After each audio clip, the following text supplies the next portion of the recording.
Good afternoon, Patrick Kidd. I am the outgoing Chief Executive for the Invictus Games Sydney. We delivered the Games last year in 2018,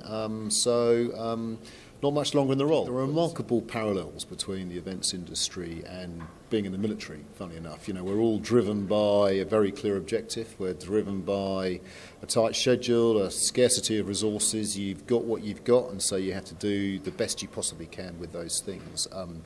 I think the essence of any event is building a plan that is going to be as good as it can possibly be to deliver the outcomes that you want. I think you can't build that plan unless you've got decent people who have the right experience to help you build the plan. And then when you put it all together, you then test it against the budget and you test it against the services that you have to procure, but it's putting all that stuff together that then helps you deliver a great event.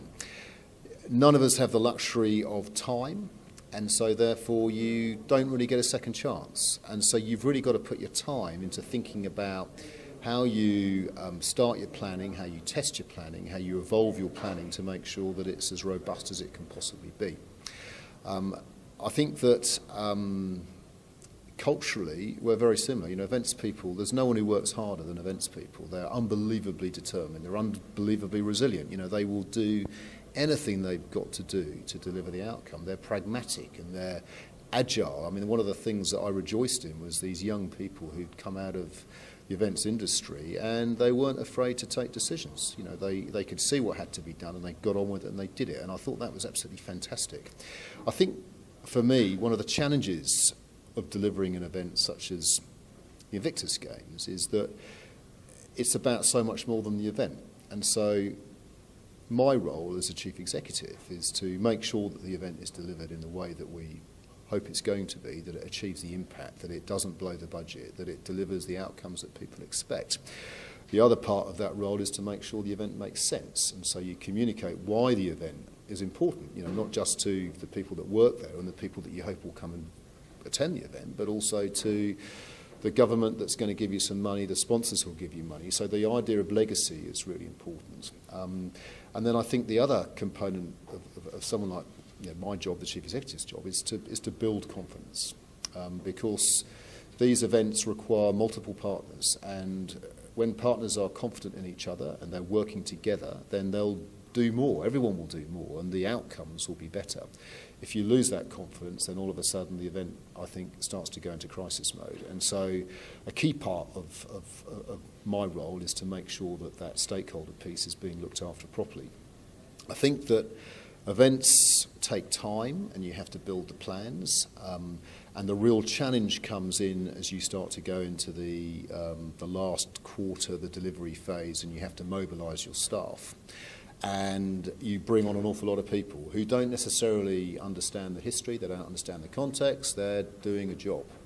And the challenge then is about making sure that you don't lose all that good work that you've done in the preceding period of time, be it 1 year, 2 years, 3 years, so that when these people come on board, they understand what has to be done, they understand why it's important, and they're operating in a way that supports the organisation.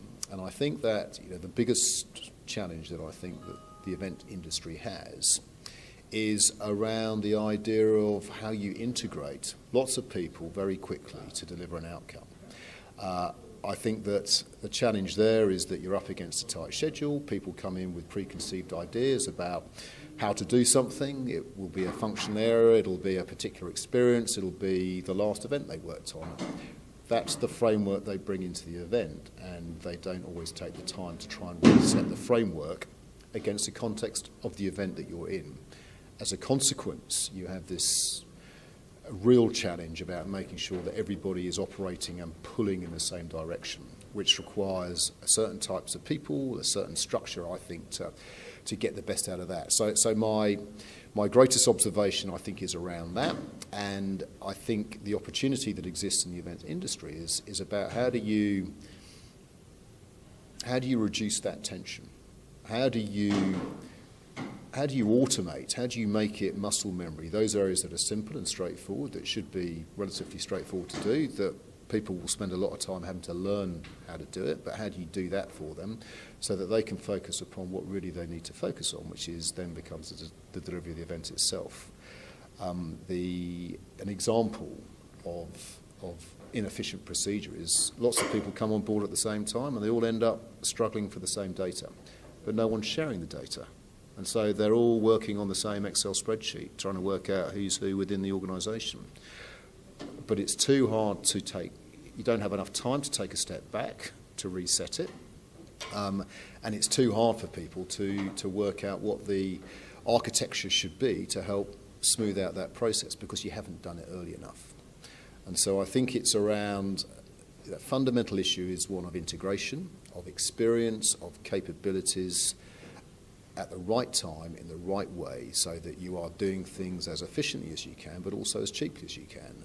And my instinct is that there is significant inefficiency in that space that could be taken out by just effectively getting some decent frameworks in place that will support organising committees to grow.